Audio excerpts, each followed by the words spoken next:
everyone, welcome to Culturally Sarawak, a show where we will be exploring the different aspects of culture that we have here in our Sarawak. I'm your host, Lofrin, and I'm a culture enthusiast, as is my family, and I've been taught to appreciate culture because if it's not me, then who else is going to continue the tradition that has been passed down for many generations in my community? With that thought in mind, I would love for everyone to learn more about our cultural art forms so it could remain preserved for each and every single one of us. So, to tell us more about the Sape, representing Persatuan Anak Seni Sape Kuching, let's welcome my friend Howard and Justin to this set of Culturally Sarawak. Hi! Hi, Lofrin. How are you? I'm good. A bit cold though, yeah. It's a bit cold. True. Thank you for joining us in such short notice. Sure, no worries. I haven't seen you guys since the last time we had It's been a long time. Really, especially during this hard time. Yeah, I'm really glad that you could make it. So, tell us, the viewers, more about yourself. Hi, hello. My name is Justin Jarup. I'm a Sape player. I started playing Sape since 2013, and it's been quite a while since now. And currently, I am the representative of Pusak, which is Persatuan Anak Seni Sape Kuching. Okay, and hi guys. My name is Howard. I'm also one of the representative from Persatuan Anak Seni Sape Kuching with Justin. So I'm one of the Sape players based in Kuching, and I've been playing Sape for the past 4 years. And Justin is also one of the mentors who have taught me along the way on how to play this very magical instrument. That's wonderful. So we have a lot to catch up on. So we will do so in a short while because we're going to have a break, and when we return, we'll be finding out more about the Sape with these incredible musicians. So see you then.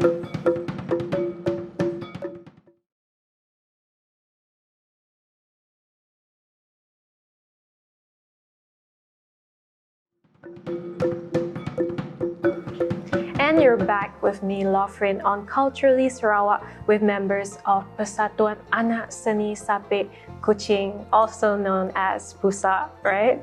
That's it, exactly. I mean, I really love that, it really said a lot about how our mascot is a cat. That's really awesome. So tell me more about Pusak. Alright, so Pusak is, the real name is Persatuan Anak Seni Sape Kuching. It's one of the Sape associations, actually one of those chapters that we built here in Kuching earlier in this year. So it is based on the 4 main pillars that we have, which is based on the acronym of Sape, S-A-P-E. Okay, we all play the Sape, but tell us something that the viewers might not know about the Sape. Okay, so Sape is actually one of the traditional instruments for Orang Ulu community. And before this, it was basically just 2 strings. There's a story behind how does the Sape is created. So the story was, there was a husband and wife before, back in those old days. So the wife felt sick, and happened to be that the husband has been looking for a lot of medicines in the jungle, and he can't even find the cure. Then after that, you know what he did? Yeah, sure. He went to sleep. Of course.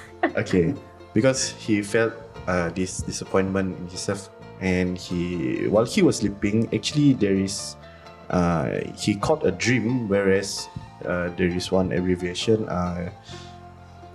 telling him to look for a tree, which is an adult tree, and build a Sape from it. Wow. So after he woke up the next morning, he chopped down the tree and crafted the Sape. Hence, after that, he played the Sape for the sick wife. And magically, the Sape can actually heal the sick wife. Amazing. That's quite a story about the origin of Sape. So, most important question, do you play more towards modern or traditional music while playing the Sape? To me, I am more to the modern, or we call it as a contemporary music. While Howard? Yeah, as for my case, same applies to Justin as well. We are both more towards the contemporary side of music, but at the same time, we do focus on a lot more of the traditional tunes as well, just to get to know at least the foundations of how the songs and how you actually started all this Sape and of course, it's knowledge on the history itself. Yeah, I believe that the history is part of the traditions of what makes a traditional musical instrument very important to our culture. So, challenges as musicians, we definitely have tons of them, especially when it comes to funding. And as someone who plays traditional music, how do you sustain yourself financially, and where does one go to get necessary funding? All right, so for my part, I think I could not really say on behalf of all the musicians here, be it in Kuching Base or all in the West Malaysia, but I think the focus is more towards the development of the Sape itself, especially on the methods of playing, which I would give one of the situations is you can have 2 or 3 instructors or teachers teaching you Sape with all the different methods that they have. So the problem or the challenges that we have today is that we don't really have that proper or standardized method to teach all the players on the most proper way of playing Sape. I agree. So what inspired you to start playing the Sape for the both of you, of course? As for me, before this, because my mom basically loves to dance the Orang Ulu tunes. Yeah. So I got attracted back then in 2013, and my first Sape, I bought it from Mr. Matthew Ngau Jau from Lani Tuyang Homestay. And back then, I literally just learned for 1 year this one traditional tune, which is a common tune where we call it as Datun Julut. So after I listen to few of the traditional songs, I get too much distracted. So I focus on the Datun Julut. Then the more I learn the song, there is quite a lot of challenges when I'm learning the song. So basically, the more you learn the particular song, the more you get interested to practice it and to actually practice it. Yeah. What about you, Howard? All right, so yeah, as I mentioned earlier, I started back in 2016, right? So yeah, here's the story of my life lah. Okay, actually, I was being enrolled by my parents, or my dad, into one of the Sape lessons which were conducted by Academy Asadia. That was the first batch of Sape lessons that I had, which was in 2016. So since I was quite free at the time, I was waiting for my enrollment in university. So they told me, hey son, why don't you just try and play Sape since you have a lot of time, free time. So I say, okay, why not? Since I like music, a lot of instruments. So that's when I got in touch with one of the Sape instructors and makers, Mr. Dines Ngau, who was my first instructor in Sape, who taught me the basics on and the necessary skills to play a Sape. So from that point, I developed the skills in meeting players like Justin and other players, renowned players like our Sape Maestro, Jerry Kamit, Sophia Iman, Denison, and all the Sape players based in Sarawak and also from the Kalimantan side. So that's how I developed from that point. Exactly. And I like to add on that, it's really great that the Sape has its own community, and it's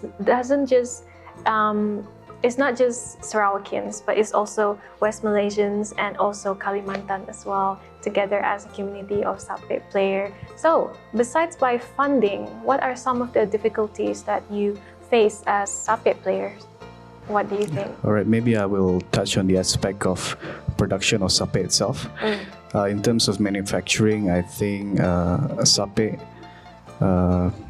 is going towards that, but it's not on a type where it's going towards mass production yet.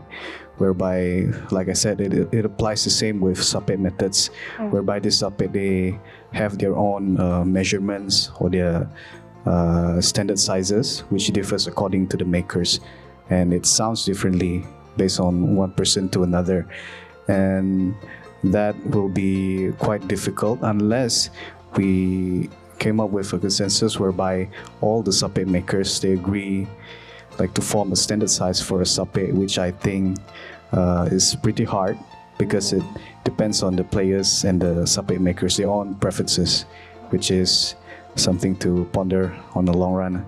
Yeah, and different people have different preferences to playing the Sape. I prefer something slightly small and light, but some people would prefer something big and heavy to play because it sounds different as well. And we all know that not many people are listening to traditional music anymore. So in what way do you think modern music contributes to the decline of traditional music in Malaysia?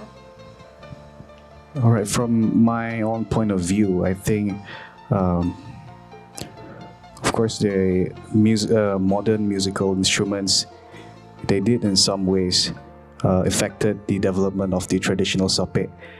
All the traditional instruments, especially on Sape, right? But however, I think it's kind of a blessing in disguise, whereby I see this as a rotation, or there's a journey whereby Sape would start to research again, especially during this time back about 10 years. So it's been it's been revived by all the Sape players, especially one of the most renowned incidents was the Asia's Got Talent, whereby Sada Borneo, they really uplifted the Sape in their performance. It was that very point for me, I think it really sparked the revival of Sape, especially to the younger generations. I agree. And on albums and reception from audience, would cover songs, like you've done cover songs before, I've seen you perform cover songs before, would it be effective aside from making it more popular for the Sape in terms of ethnic music? In terms of ethnic music, as you can say that if in terms of ethnic musical instruments, yes. So when you do covers of popular songs, or let's say it's just a contemporary song, which is by actually currently now there are a lot of Sape players doing the covers. Yeah. So in my opinion, this is actually an evolution by as well to promote the instrument itself. So when people get to know the instrument, they will actually go to the traditional tunes first before learning the cover songs. And yes, cover songs are much more requested during events. I see. I've done cover songs myself because it's also fun. It's a refreshing break from learning the traditional tunes, and we have so much more to talk about, but we'll be taking another short break, so do stick around as we have a unique performance by Howard and Justin at the very end of the show with the Sape, so don't go anywhere.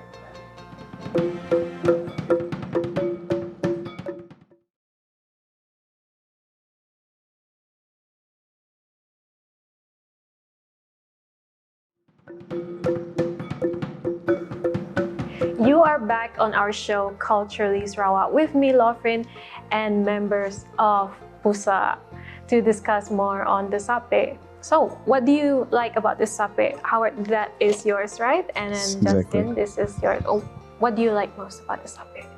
What I like the most about Sape is its own identity of the naturally acoustic sounds. You would say not so close to guitars, but it has its own identity. It has its own uniqueness. So what I like about my Sape is you can see the design. The design is actually made by the late Mr. Brownie, and then the body of the Sape is actually made by Mr. Tommy, and then the wood is made of kayu rengas. I see. And your sape was originally white, right? Yes, I remember it. It was originally Yeah. What about you, Howard? What's your favorite part? Or what do you think is the best part about, the sape? Alright, the best thing that made me attached to Sape is the nature of the character itself when you are playing, which is something you cannot imitate 100% with the other instruments in the world. Like for Sape, right? Be it traditional or the contemporary, like the ones that we have today. It is something very special, and I would say that I found the instrument that really fits with me, which I can actually express myself, my thoughts, my ideas in music, which I may not be able to express in other instruments. So it is something that speaks on behalf of me, which I think is a good way to express ourselves. That's wonderful. So, do you have any or have anything planned for the near future, both as a musician and also as a member of Persatuan Anak Seni Sape Kuching? Alright, so personally, I would say that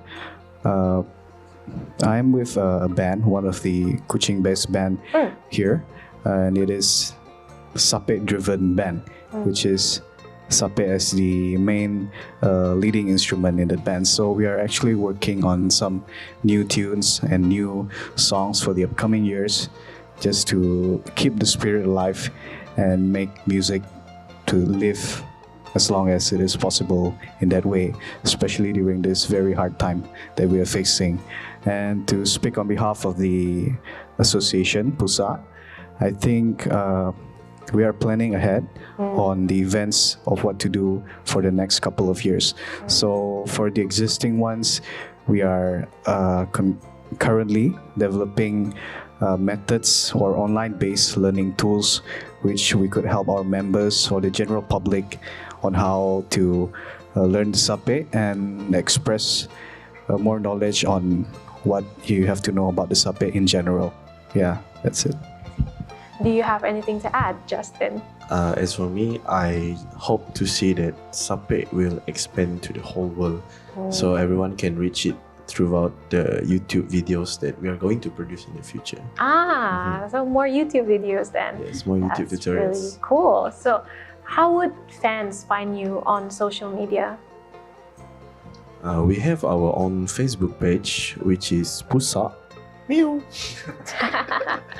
Pusak Persatuan Anak Seni Sape Kuching. You can look for it in YouTube and also Facebook page. So you can reach us by emailing through the emails that we provide, and also you can also direct message us through the page. That's wonderful. So guys, final words to our viewers out there. Alright, so to all viewers out there, thank you so much for watching this channel and also this slot that we're having today.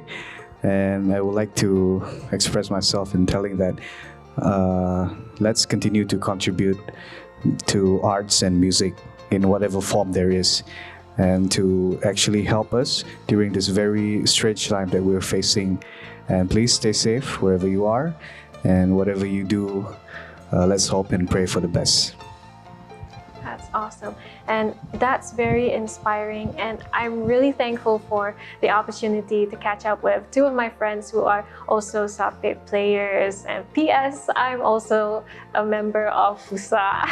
Yeah. So yeah, that's it for today's episode of Culturally Sarawak. Do continue supporting our show. I hope you'll be tuning in for our next episode. Follow us on TVS TV on Instagram and me at Lofrin, that is Lofrine. If you have a musical instrument you want to showcase, or maybe it's your own traditional musical instrument, or maybe you want to show us your musical talent, just post it up with the hashtag Culturally Sarawak. I mean, you two are talented, so you can also use the hashtag as well from now on. I look forward to getting to know each and every single one of you. Now, you know who they are. Here to perform the sape, this is Persatuan Anak Seni Sape Kuching, also known as Pusak. I'm your host, Lofrin. See you on the next episode of Culturally Sarawak.